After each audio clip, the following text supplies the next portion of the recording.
ایسا نہیں ہو سکتا. ارے بابا 20 کروڑ مسلمان کم ہے، 3.5 کروڑ ہندو کرسچن کم ہے. کون مائی کا لال ہے جو کہہ سکتا ہے کہ ہم 20 کروڑ مسلمانوں کے دین دھرم سے آزاد کر کے ہندو بنا لیں گے، کرسچن کو ہندو بنا لیں گے؟ مذہب وہ چیز ہے جس کے لیے جان دے دینا انسان اپنے لیے باعث سعادت سمجھتا ہے.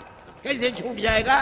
مولانا ارشد مدنی، مولانا ارشد مدنی، نفرت مرد آباد، مرد آباد، مرد آباد. یہ کہتے ہیں کہ سن 21 تک ہم ہندوستان کا خالص اس کو ہندو اسٹیٹ بنا لیں گے. کوئی یہاں کسی دھرم کا، ہندو کے سوا کسی دھرم کا ماننے والا، یہ مر جائیں اور پھر زندہ ہو، پھر مر جائیں، تب بھی مسلمان اور کرسچن. مولانا ارشد مدنی، مولانا ارشد مدنی، ہندوستان اتحاد و محبت، اتحاد و محبت. ہاں مسلمان قتل بھی ہو سکتے ہیں، کرسچن قتل بھی ہو سکتے ہیں. 50,000 70 سال کے اندر فسادات کے اندر مر گئے. میں کہتا ہوں 50 لاکھ اور مر جائیں گے، دین کے اوپر مریں گے، مسلمان بن کر رہیں گے، مسلمان بن کر مریں گے. دھرم کو کیا چھوڑ دیں گے؟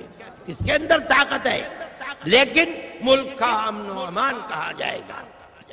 کیا جہاں لاکھوں مسلمان اپنی جان دینے کے لیے تیار ہوگا، کیا وہاں امن و امان رہ سکتا ہے؟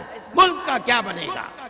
اس آواز کو نکالنے والے یہ جانتے ہیں، پاگل نہیں ہیں، کہ مسلمان اپنے مذہب کو بدل دے گا، کرسچن اپنے مذہب کو بدل دے گا، جینی ایک اقلیت ہے وہ اپنے مذہب کو بدل دے گی.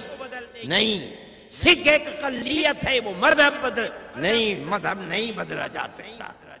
وہ اپنی کمیونٹی جو بے پڑھے لوگ ہیں انہیں مذہب کی شراب پلا کر کے، مذہب کا دیوانہ بنا کر کے ہمیں موقع دو ملک کے اندر حکومت کرنے کا، ہم 6 سال میں پورے ملک کو ہندو ملک بنا ڈالیں گے، یہ کہنے کے لیے پاگل بنا رہے ہیں. لیکن میں ایک بات کہتا ہوں، جمعیت علماء ہند ہمیشہ فرقہ پرستی کی مخالف رہی ہے. ملک کی آزادی سے پہلے مسلم لیگ نے فرقہ پرستی کے لیے کام کیا. مسلم ہے تو مسلم لیگ میں آ. جمعیت علماء ہند تنہا ملک کی وہ جماعت تھی، علماء نے اپنے سر سے کفن باندھا اور ہم نے اس کی مخالفت کی.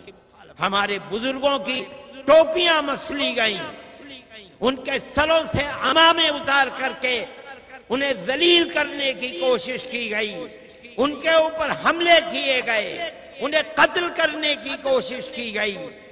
ہم نے ایک قدم اور 1 انچ ہمارا اپنے موقف اور اسٹینڈ سے پیچھے نہیں ہٹا. ہم نے اس وقت قربانی دی.